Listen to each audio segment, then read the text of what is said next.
Buenos días, queridos hermanos. Vamos a dar inicio a una sesión más del estudio del libro de los Hechos. Habíamos estado viendo cómo es que Pablo, después de haber cumplido su ministerio en la tierra, decide ir a Jerusalén. Él sabía lo que le esperaba en Jerusalén. Él se recordaba que había salido huyendo de Jerusalén porque los fariseos y los principales pretendían matarlo. Él había escapado. Y lejos de Jerusalén hizo toda la obra que le mandó el Señor, y en un momento, por dirección del mismo Señor, le dijo: debes volver a Jerusalén. Y Pablo, obediente al Señor y sabiendo de los riesgos, pues vuelve a Jerusalén.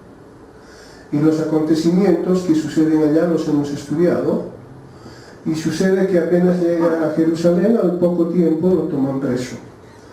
Lo toman preso y le hacen acusaciones falsas y pretenden matarlo. De hecho, lo están atacando físicamente cuando los soldados romanos tienen que intervenir para protegerlo y se lo llevan al cuartel, a la guarnición donde ellos estaban. Ahí es que sus acusadores, los principales de Israel, van y lo acusan y le hacen 3 acusaciones que no pueden demostrar. Por lo tanto, la persona que estaba encargada de guardar las leyes romanas, el procurador de ese lugar, es que al no encontrar ninguna culpa en Pablo y sabiendo que las personas que lo acusaban estaban planeando matarlo, es que lo lleva a Pablo a Cesarea, donde se encuentra una autoridad romana de mayor jerarquía, para que lo juzguen allá, inicialmente con Félix.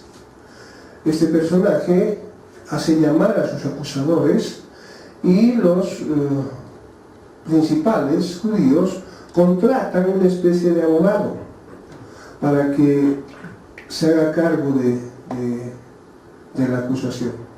Sin embargo, pese a eso, no pueden demostrar nada de las acusaciones, y Pablo hace su defensa de una manera brillante, demostrando que nada de lo que se le acusaba era cierto.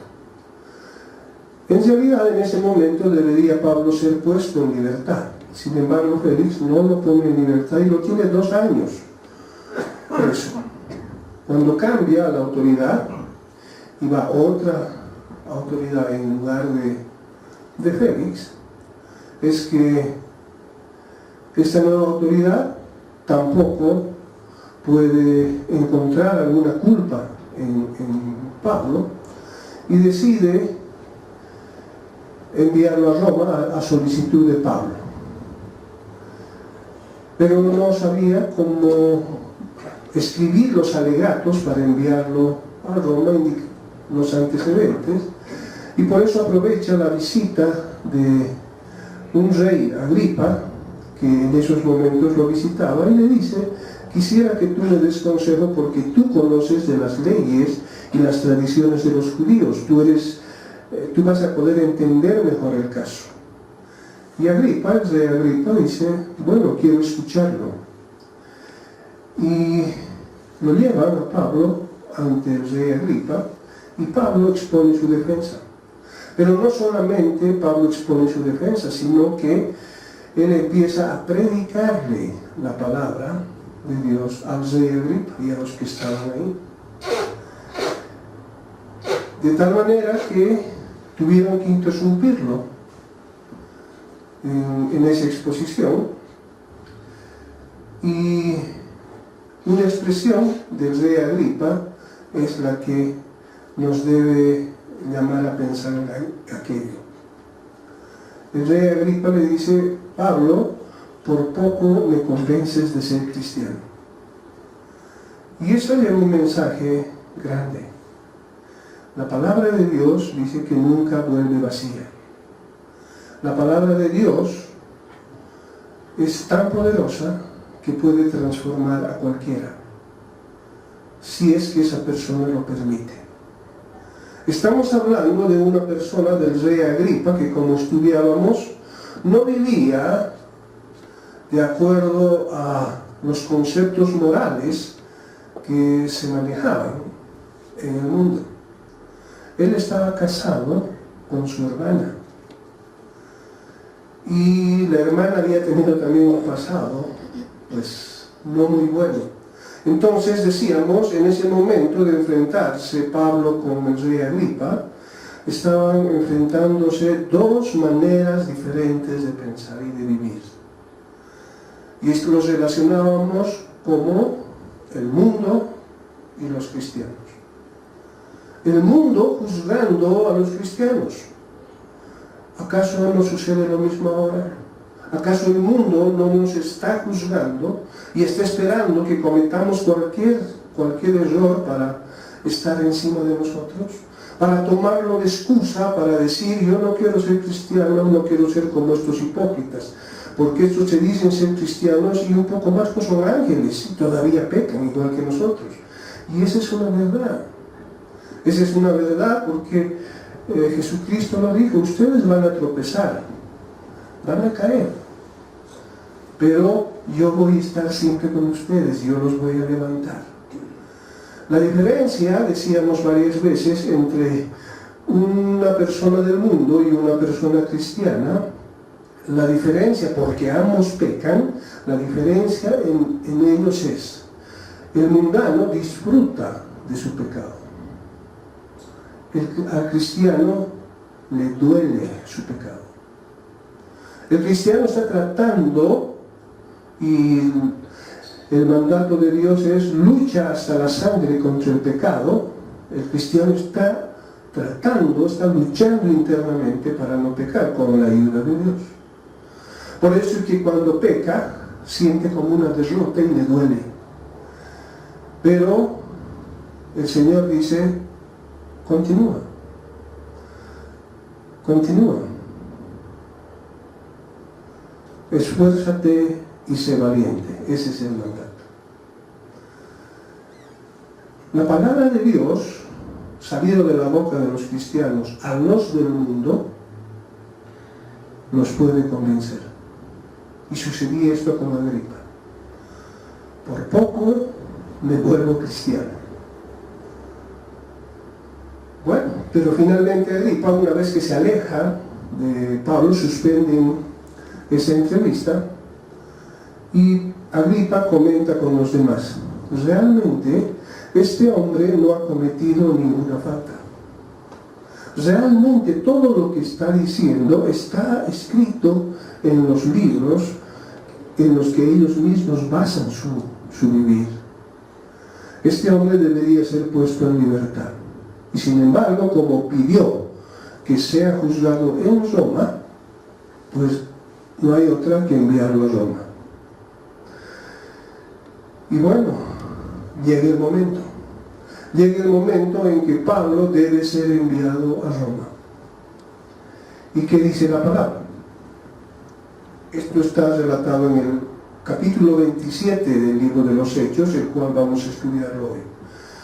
Los versículos 1 al 3 dicen, cuando se decidió que habíamos de navegar para Italia, entregaron a Pablo y a algunos otros presos a un centurión llamado Julio, de la compañía Augusta.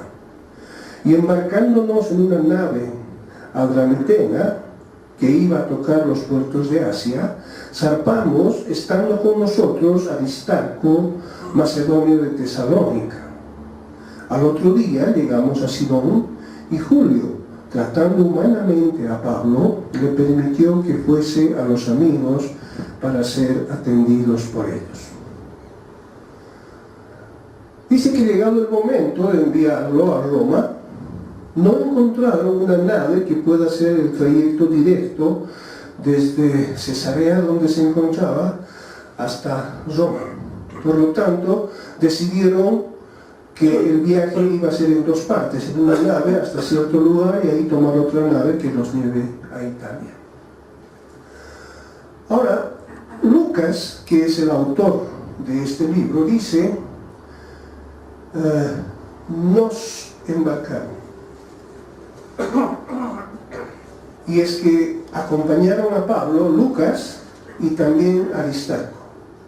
Y Aristarco es el que va a estar acompañándolo después a Pablo en sus prisiones. Ahora, lo que no especifica la Biblia es por qué los dejaron viajar junto con Pablo. ¿Por qué a Lucas y a Aristarco los dejaron acompañarlo a Pablo? Pero el hecho real es que sí estuvieron allá.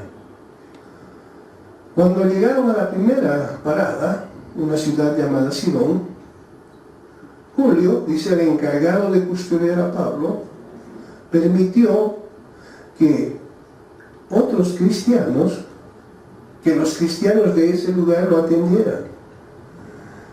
Y eso nos está diciendo que la palabra se había diseminado por todo lado y en cualquier lugar que llegaban encontraban cristianos. El ministerio del Señor en la tierra se había cumplido. Porque el Señor mandó a los apóstoles y a Pablo, vayan por todo lado y prediquen la palabra. Y eso se había hecho. Por eso es que Pablo, donde llegó, encontró cristianos y permitieron, Julio, el encargado de llevarlo, permitió que estos cristianos lo atendieran. Como continúa, los versículos 4 al 6 dice, y haciéndonos a la vela desde allí, navegamos a Sotavento de Chipre, porque los vientos eran contrarios, habiendo atravesado el mar frente a Cilicia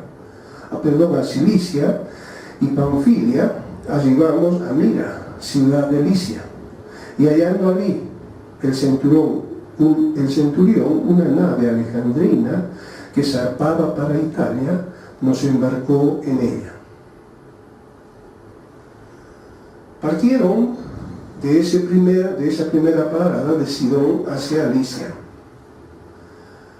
En ese lugar encontraron, dice, el responsable de llevarlo, de custodiarlo a Pablo, encontró otra nave que, partiendo de Licia, iba hacia Italia, iba hacia Roma. Entonces, dice, nos embarcaron en esa nave. Ahora Pablo se encontraba rumbo a Roma. Había sido un anhelo de Pablo llegar a Roma, porque era la ciudad donde se concentraba todo el poderío económico, de conocimiento, de los palacios que tenían, la arquitectura que tenían, es decir, toda la potencialidad del imperio romano estaba en esa ciudad. ¿Y Pablo por qué quería ir allá? Dice, Roma, esa ciudad de Roma, es tan influyente en todo el mundo, en todos los lugares que ellos conquistaron, que si podemos sembrar la palabra en Roma, eso se va a diseminar por todo lado. Esa era la finalidad de Pablo.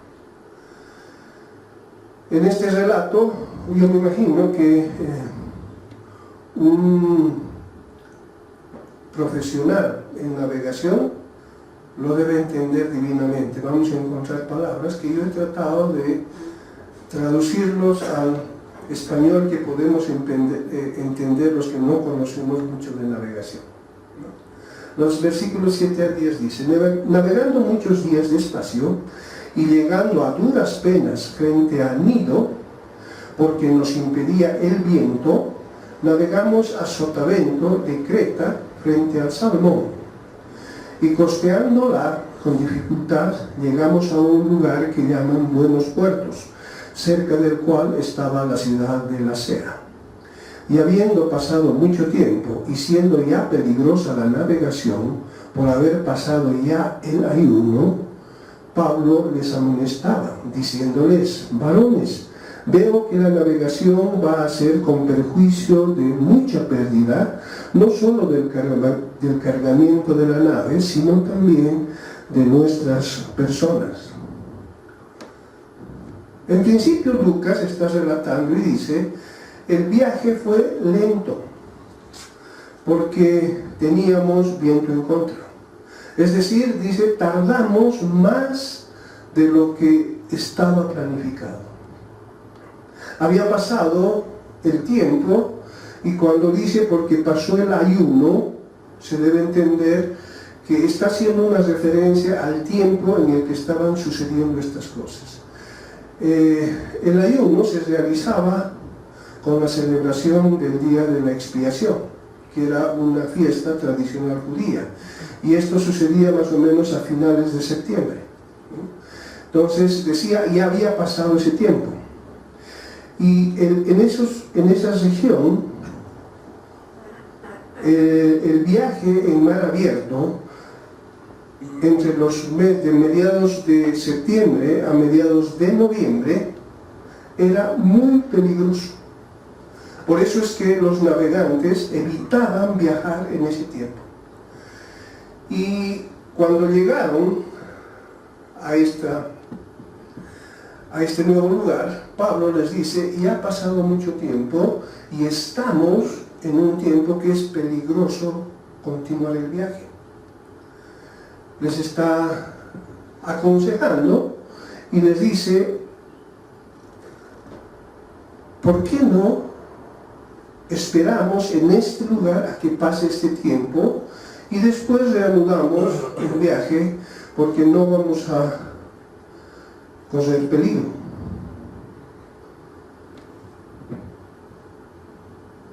Perdón.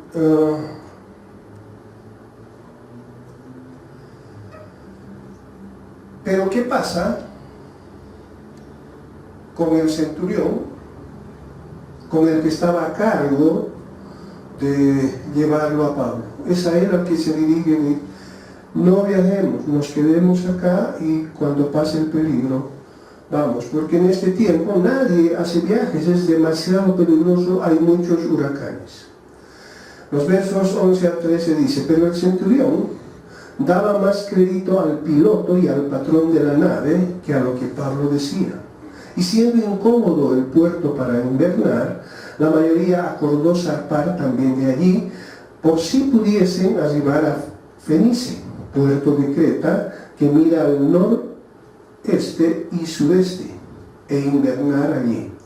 Y soplando una brisa del sur, pareciéndoles que ya tenían lo que deseaban, levaron anclas e iban costeando Creta. Es decir, la sugerencia de Pablo no fue escuchada por algunas razones que nos van a hacer recuerdo a nosotros porque algunas veces no escuchamos el consejo de Dios. Primero, ellos pensaron, este lugar no es cómodo como para pasar aquí un largo tiempo. No es muy cómodo, por lo tanto busquemos algún otro lugar que sea más cómodo. ¿Qué estaban buscando inicialmente? Su bienestar, a expensas de arriesgar su vida. Además, ellos decían, acá cerca hay un puerto, hay una ciudad donde hay un puerto que es más amplia.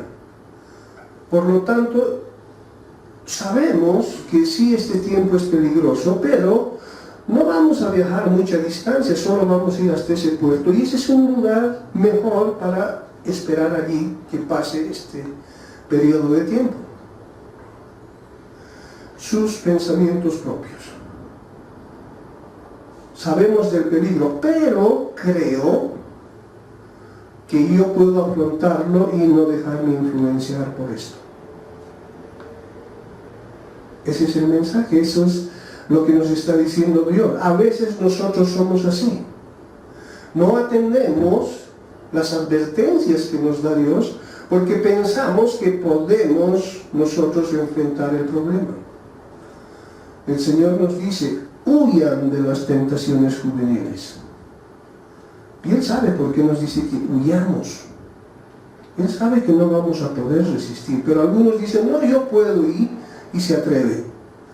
el resultado, pues nos va a mostrar lo que dice esta palabra. Por otro lado, en ese momento que deciden, parecía que sí era posible que podían llegar donde ellos querían. ¿Por qué? Porque en ese momento hacía un viento a favor. Está bien, solo en ese momento, no sabían qué sucedería mañana, pero ellos dijeron, mire, el viento está bien, así que yo creo que podemos hacerlo y hagámoslo. Y decidieron partir y no escuchar a Pablo. ¿Cuáles las consecuencias? Los versículos 14 al 17 dice: pero no mucho después dio contra la nave un viento huracanado llamado Euroclidón, siendo arrebatada la nave, y no pudiendo poner proa al viento, nos abandonamos a él y nos dejamos llevar. Y habiendo corrido a sotavento de una pequeña isla llamada Clauda, con dificultad pudimos recoger el esquife, y una vez subido a bordo, usaron de refuerzos para ceñir la nave, y teniendo temor de dar en la sirte, arriaron las velas y quedaron a la deriva. Esto es chino para mí. Mucha terminología marina. Vamos a tratar de interpretar y de saber lo que realmente estaba sucediendo. Primero, nos está mostrando que los resultados de no escuchar los consejos prudentes no van a dejarse esperar. Apenas salieron, dice, pasado poco tiempo, se encontraron con un huracán, y se dice, porque el huracán tiene un nombre, Euroclidón, y se dice que era uno de los huracanes más temidos por los navegantes. Es decir, no era cualquier huracán. Y dice la palabra, dice que una vez que se encontraron en esa situación, no pudieron hacer nada. Esa fuerza de la naturaleza, no se puede hacer nada. Lo que está ocurriendo ahora con la subida de los ríos, ¿qué podemos hacer? ¿Y qué hicieron? Dice, se entregaron a aquello. Bueno, ya estamos aquí adentro, no podemos hacer nada. Que ese huracán haga con nosotros lo que quiera. Se abandonaron. Y ese huracán los llevó, dice, cerca de una isla. Y pasaron, no por la isla, sino cerca de ellos. Y como no tenían control de la nave, porque si hubieran tenido control, se hubieran arribado a la isla. Pero ellos no tenían el control. Pero dice que al pasar por ahí, en términos marinos, dicen que el huracán baja en su intensidad. Seguramente porque gran parte está afectando a la isla. Y aprovecharon, dice, ese momento, toda esa complejidad que hemos leído, dice que aprovecharon ese momento para subir los botes salvavidas. Para subirlos porque los iban a perder, y una vez subidos, dice, empezaron a manejar cuerdas y todo lo que encontraban para amarrar y atar todo lo que podía después caerse y lastimar o destrozar cosas. Aprovecharon ese momento para hacer todo eso. Pero también dice que como estaban yendo sin control, tenían temor de ser arrastrados a una región arenosa con arrecifes que existe en la costa de África, lo que le llaman el Sirte. Entonces ellos conocían el lugar y decían, estamos en tal lugar, pero si este huracán nos lleva en aquella dirección, nos vamos a encontrar en ese lugar, y ese lugar es sumamente peligroso porque todos los navegantes que van con el control de su nave siempre evitan esos lugares. Prefieren dar una vuelta porque navegar en esos lugares es muy peligroso.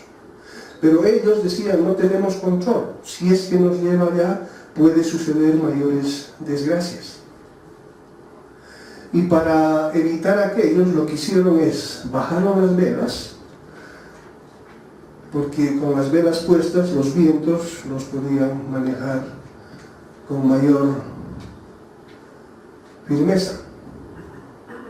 Y dijeron, bajen las velas y lancen anclas para que tratemos de que no nos movamos de este lugar. Eso es todo lo que pudieron hacer. Los versículos 18 y 20 dice, pero siendo combatidos por una furiosa tempestad, al día siguiente empezaron a avijar, y al tercer día, con nuestras propias manos arrojamos los aparejos de la nave, y no apareciendo ni sol ni estrellas por muchos días, y acosados por una tempestad no pequeña, ya habíamos perdido toda esperanza de salvarnos. La consecuencia de no obedecer consejos. Habían perdido toda esperanza de salir vivos de ahí. Hicieron todo lo que pudieron. Y pasaba el tiempo y la tempestad no cesaba. Dice, no veíamos el sol. Imagínense en un huracán que alguien toque la campana y diga, a comer. Primero, que nadie iba a cocinar. Y segundo, que nadie estaba con ganas de comer. Estaban combatiendo. Entonces dice que pasaron muchos días así, que ellos no vieron el sol ni comían. Y en un momento dijeron, ha llegado el fin. Nada podemos hacer y no creo que salgamos vivos de esta. ¿Será que Pablo no iba a llegar a Roma? Dios quería que vaya a Roma. Pablo lo sentía y estaba camino a Roma. Pero todas las circunstancias decían, aquí se queda. ¿Será que Pablo llegará a Roma? Si quieren saberlo, bueno, esto vamos a seguir. Dice el verso 21, entonces Pablo, como hacía ya mucho que no comíamos, puesto de pie en medio de ellos, dijo, habría sido por cierto conveniente, oh varones, haberme oído, y no zarpar de Creta tan solo para recibir este perjuicio y pérdida. ¿Estaba actuando Pablo como muchas veces nosotros? Yo siempre he dicho, yo les dije. Y uno lo hace ¿para qué? Para buscar culpables y tal vez castigarlos. ¿Estaría Pablo actuando de esa manera? Por supuesto que no. La intención de Pablo no era buscar culpables, sino que primero reconozcan que él tenía razón. Y era importante que recuerden lo que él les había dicho, que tenía toda la razón, para que puedan creerle lo que enseguida les iba a decir. Es decir, esta parte no era para juzgarlos, sino para prepararlos, porque si no habían creído lo que les había dicho antes, difícilmente creerían lo que ahora les iba a decir. ¿Y qué les dijo? Versos 22 al 26. Pero ahora os exhorto a tener buen ánimo, pues no habrá ninguna pérdida de vida entre nosotros, sino solamente de la nave. Porque esta noche ha estado conmigo el ángel de Dios, de quien soy y a quien sirvo, diciendo, Pablo, no temas, es necesario que compadezcas ante César, y he aquí Dios te ha concedido todos los que navegan contigo. Por tanto, oh varones, tened buen ánimo, porque yo confío en Dios que será así como se me ha dicho. Con todo, es necesario que demos en alguna isla. ¿Qué les estaba diciendo? Estamos en un serio problema. El problema no nos están contando, lo estamos viviendo. Y yo estoy con ustedes. Pero Dios tiene un propósito para mi vida, y es de que yo tenga que estar frente al César. tenga que ir a Roma para proclamar su palabra. Y como Dios lo planeó de esa manera, no hay nada en el mundo que pueda evitar que eso se cumpla. No hay nada en el mundo que pueda evitar que los planes de Dios se cumplan. ¿Y ustedes sabían que Dios tiene un plan para cada uno de nosotros? Pues no hay nada que pueda evitarlo. Y lo que Pablo estaba diciendo es, no importa lo que ven, no importa las circunstancias que estamos pasando, no tengan miedo, porque hay promesa de Dios de que nos va a proteger. Es más, el ángel le dijo a Pablo que esas vidas de los que estaban ahí le estaba entregando a Pablo. Y que gracias a que Dios tenía planes para Pablo, ninguno iba a perecer. ¿Se imaginan si la gente le iba a creer? Por eso es que inicialmente les hizo recuerdo. ¿Se acuerdan que les dije que no sabemos porque era peligroso y no quisieron oírme? Ahora ven las consecuencias, pero no tengan miedo, porque ahora quiero decirles que Dios dijo que nos va a cuidar. A esas mismas personas que no le habían creído. Yo no sé si esto trajo paz al corazón de los que estaban oyendo, no lo sé, pero estoy seguro de que trajo paz al corazón de Pablo, de Lucas y de Aristarco, que eran creyentes.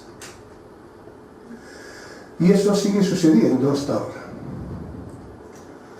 Los cristianos tenemos fe en nuestro Dios, sabemos que nuestro Dios es fiel y que Él va a cumplir todas sus promesas y que nos ha prometido estar con nosotros hasta el fin de los días y cuidarnos. Por eso es que podemos enfrentar los problemas sin preocupación. ¿Cuál es el mayor problema que genera la preocupación? De aquellos que, sin conocer a Dios, sí viven preocupados por los problemas. ¿Cuál es el resultado de esa preocupación? Un mayor problema. Se llama estrés. Y es, dice, la enfermedad de la actualidad. Eso afecta a todo. Por eso debemos apreciar lo que el Señor nos deja y nos quiere dar: paz y gozo. Estaba también Pablo experimentando la situación del huracán. Estaba viviendo lo mismo que los otros. ¿Cuál es la diferencia entre ellos? Paz. Pablo tenía paz. No se aflijan. Dios me dijo que nadie va a morir. Y yo creo en eso.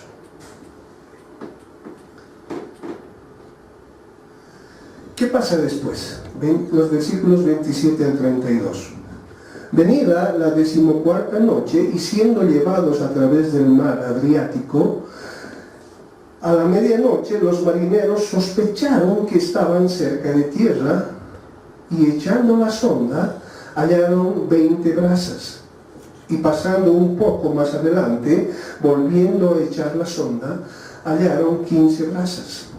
Y temiendo dar con escollos, echaron 4 anclas por la popa y ansiaban que se hiciese de día. Entonces los marineros procuraron huir de la nave y echando el esquife al mar, aparentaban como que querían largar las anclas de proa. Pero Pablo dijo al centurión y a los soldados: si estos no permanecen en la nave, vosotros no podéis salvaros. Entonces los soldados cortaron las amarras del esquife y la dejaron perderse. Otra vez hay algo medio chino en términos marinos. Lo que estaba sucediendo es que después de que Pablo les había dicho cálmense porque Dios está tomando el control de esto, dice que la nave parece que se acercaba a tierra. Era lo que más anhelaba. ¿Y cómo es que se dieron cuenta? Si era oscuro, era de noche, pues no podían ver nada. Dice que por el ruido, porque parecían escuchar como olas chocando contra las rocas. Entonces dijeron, parece que hay tierra cerca. ¿Cómo no lo podemos saber? Bueno, lancen un artefacto, simplemente era que era pesado, con una cuerda, hasta que choque el fondo. Y después medían cuánto de soga había entrado y con eso sabían qué profundo estaba el mar. Entonces lanzaron y decía que encontraron 20 unidades, no dice de qué. Y después de un momento seguían moviéndose, volvieron a lanzar y solamente había 15. Entonces decían, nos estamos acercando a tierra. Pero está bien, eso es lo que deseamos, pero es peligroso. Porque estamos en una nave y si encontramos rocas puede destruir la nave. Por lo tanto, ¿qué hicieron? Dijeron, bueno, este es un buen lugar para esperar que se haga de día y podamos ver mejor las cosas, así que arrojen más anclas, con la intención de nos quedaremos acá. Y en ese momento, al decir estamos cerca de tierra, dice que algunos de los marineros o de los que estaban allá pensaron en huir. Claro, si estamos cerca de tierra, ¿para qué esperamos mañana? Mejor bajemos los botes salvavidas y vayámonos. Pero se van a dar cuenta, no, como nos ha dicho que arrojen anclas, vamos a hacer de cuenta que estamos arrojando anclas y en realidad vamos a bajar el bote salvavidas para irnos en eso. Y Pablo se percata de aquello. ¿Y qué dice? Al centurión y a los soldados que lo estaban llevando, les dicen, estos señores están queriendo huir en esos botes salvavidas. Y Pablo seguramente recordó, dice, Dios me ha entregado todas sus vidas. Eso le había dicho el ángel, te entrego todas las vidas, sois responsable de sus vidas, por lo tanto, que no se vayan en ese bote porque van a morir. Así que le dice al centurión, están huyendo y no deberían huir porque sin ellos no vamos a poder llegar al destino. ¿Y qué hacen los soldados y el centurión? Están bajando con cuerdas el bote salvavidas y dice que cortan las cuerdas y prefieren perder el bote salvavidas. Algunas veces Dios nos obliga a obedecer sus mandatos por nuestro bien, aunque algunas veces pensamos lo contrario. ¿Por qué Dios has permitido? Voy a exagerar. ¿Por qué has permitido que mi equipo pierda? Es por algo mejor, no te preocupes. ¿Qué pasa luego? Versículos 33 al 36. Cuando comenzó a amanecer, Pablo exhortaba a todos que comiesen, diciendo, este es el 14º día que veláis y permanecéis en ayunas, sin comer nada. Por tanto, os ruego que comáis por vuestra salud, pues ni aun un cabello de la cabeza de ninguno de vosotros perecerá. Y habiendo dicho esto, tomó el pan y dio gracias a Dios en presencia de todos, y partiéndolo comenzó a comer. Entonces todos, teniendo ya mejor ánimo, comieron también. No habían comido durante 14 días. Es una verdadera huelga de hambre. Entonces, Pablo les dijo, estén tranquilos. Dios me dijo que ni siquiera un cabello de ustedes se va a perder. Así que no tenemos por qué no comer. Comamos. Cuidemos nuestro cuerpo. Como seguramente la gente estaba, a se le ocurre en este momento comer, cuando estamos por morir. Y lo que Pablo hace, dice, él del ejemplo. Toma el pan, lo bendice y empieza a comer. Dense cuenta que Pablo, desde el primer momento que les dijo, no vayamos porque es peligroso, mejor nos quedaremos aquí, no le hicieron caso. Después le dijo, nadie va a morir, Dios me ha dicho que nos va a cuidar porque yo tengo que llegar a Roma. Estaba insistiendo y ahora les decía, comamos, debemos cuidar nuestro cuerpo.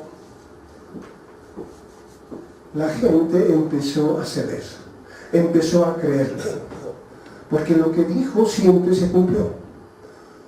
Y lo veían en paz, comiendo, y dijeron, bueno, hagamos lo mismo. La palabra del Señor nunca vuelve vacía. Los versículos 37 al 39 dice, y éramos todas las personas en la nave 276. Y ya satisfechos, aligeraron la nave, echando el trigo al mar. Cuando se hizo de día, no reconocían la tierra, pero veían una ensenada que tenía playa, en la cual acordaron varar, si pudiesen, la nave. Una vez que hubieran comido y satisfechos todo, bueno, les dicen ahora ya han comido, está muy bien, si es momento de aligerar la nave. Vamos, hay que empezar a botar todo lo que sobra. El trigo que ha sobrado hay que botar, todo lo pesado hay que botar, porque la nave va a tener mejores posibilidades de flotar. Y así lo hacen. Y cuando ya es de día, ellos estaban esperando que sea de día porque, si se acuerdan, habían sentido que se estaban acercando a tierra. Entonces, cuando se hace de día, no ven tierra. Otra decepción. Seguramente Pablo nos ha mentido. Seguramente Dios no quiere esto. Pero Dios siempre manda el mensaje, no se dejen guiar por la vista. Déjense guiar por lo que Dios dice. Dios tiene el control de todo. Entonces, ¿qué hicieron? Vieron algo que parecía una pequeña isla y trazaron un nuevo plan en sus propios pensamientos. Oye, es mejor que vayamos a aquel lugar. Sí, pero no tenemos control, intentemos hacerlo. Hasta ese momento estaban yendo a la deriva y en ese momento dicen, vamos allá, hagamos en nuestras fuerzas algo. Y bueno, lo intentan. ¿Cuál es el resultado? Versos 40-41. Cortando pues las anclas, las dejaron en el mar, largando también las amarras del timón, e izada al viento la vela de proa, enfilaron hacia la playa. Pero dando en un lugar de 2 aguas, hicieron encallar la nave, y la proa, hincada, quedó inmóvil, y la popa se abría con la violencia del mar. Vamos, hagamos nosotros esto, apliquemos nuestro pensamiento en esto. ¿Y a qué llegaron? A una situación peor. Encallaron. Y dice que la barca chocó contra piedras y se rompió. Y el agua seguramente empezó a entrar. No quisieron esperar y confiar en Dios. Eso debe recordarnos seguramente algo. Los versos 42 al 44 dice, en esa situación, cuando estaban ya, la nave estaba empezando a hundirse, dice, entonces los soldados acordaron matar a los presos para que ninguno se fugase nadando. Pero el centurión, queriendo salvar a Pablo, les impidió ese intento y mandó que los que pudiesen nadar se echasen los primeros y salieran a tierra, y los demás parte en tablas, parte en cosas de la nave, y así aconteció que todos se salvaron saliendo a tierra. ¿Cuál es la primera reacción de los que estaban custodiando a Pablo y otros presos que iban con ellos? Bueno, como parece que aquí se queda la nave, matemos a los presos, porque era su responsabilidad que no huyeran. Porque si ellos dejaban huir un preso, la ley romana decía que había que matarlos a ellos. Entonces, por cuidar su vida, dije, matémoslo. Pero Julio, que era el comandante de ellos, que encontró buena afinidad con Pablo, diciéndolo de alguna manera, quiso preservar la vida de Pablo. Y como Pablo era un preso como nosotros, no podía decir maten a los demás menos a Pablo. Entonces dijo, no maten a ningún preso. Y más bien lo que hagan es, los que saben nadar salgan y naden, ahí está cerca la playa. Y los que no saben nadar, hagan una madera o algo que ha sobrado del barco y vayan en eso. Y lo hicieron. Y ninguno pereció. Dios cumplió su promesa. A Pablo le dijo, ninguno va a perecer. Y no pereció ninguno. Y en todo este relato nos hacemos varias preguntas. Primero, ¿por qué Dios permitió que pase todo esto? ¿Acaso Dios no tenía el control de todo? Si Dios quería que Pablo vaya a Roma y esté frente al César para exponerle la palabra, podía haberlo mandado bien, podía haber controlado para que no tenga ningún problema al ir. Entonces, ¿por qué Dios permitió que pase todo esto? ¿Por qué Dios permite que a veces tengamos aflicciones? ¿Por qué Dios permite que pasemos por momentos muy difíciles? Dios siempre tiene un propósito. En este caso, estaba renovando la fe de Pablo. Estaba fortaleciendo su fe. La pregunta es, ¿para qué? Para lo que iba a venir. Para lo que iba a aparecer estando en Roma. Le esperaban cosas muy fuertes. Y el Señor lo estaba preparando en su fe. A veces nosotros tenemos algunos problemillas donde Dios nos empieza a probar. Donde Dios está, sí, la palabra es probándonos. Alguien me preguntaba, ¿pero por qué Dios nos tiene que probar? ¿Acaso Él no lo sabe todo? ¿Acaso no conoce nuestro corazón? Si estamos mal, Él sabe que estamos mal. Si estamos bien, sabe que estamos bien. ¿Por qué tiene que probarnos? En realidad, Dios nos manda pruebas, en aquellos aspectos en los cuales pensamos que ya estamos bien. Esto ya lo afronté, esto ya no es problema para mí. El manejo de dinero ya no es problema para mí. Dios está delante de esto. El manejo de tal cosa, yo mismo soy segundo, Dios es el primero, así lo creo. Y Dios sabe que no es verdad. Entonces te mando una prueba, no para saber Él que no es verdad, Él ya lo sabe, sino para que tú sepas que no está completamente vencido. Las pruebas te manda para que tú te enteres de tu condición, porque si no reconoces tu condición, no puedes arrepentirte. Entonces, una prueba es una manera que Dios utiliza para conducirte al arrepentimiento, y el arrepentimiento te conduce a restablecer tu relación con Dios. Dios lo tiene todo controlado. Y llegan a una isla. ¿Cómo los llevará Dios desde esa isla a Pablo? ¿Cómo los llevará a Roma? Eso es lo que vamos a estudiar el próximo domingo. Les agradezco por su atención, que Dios los bendiga mucho. Fue una realización de Comunidad Cristiana de Restauración.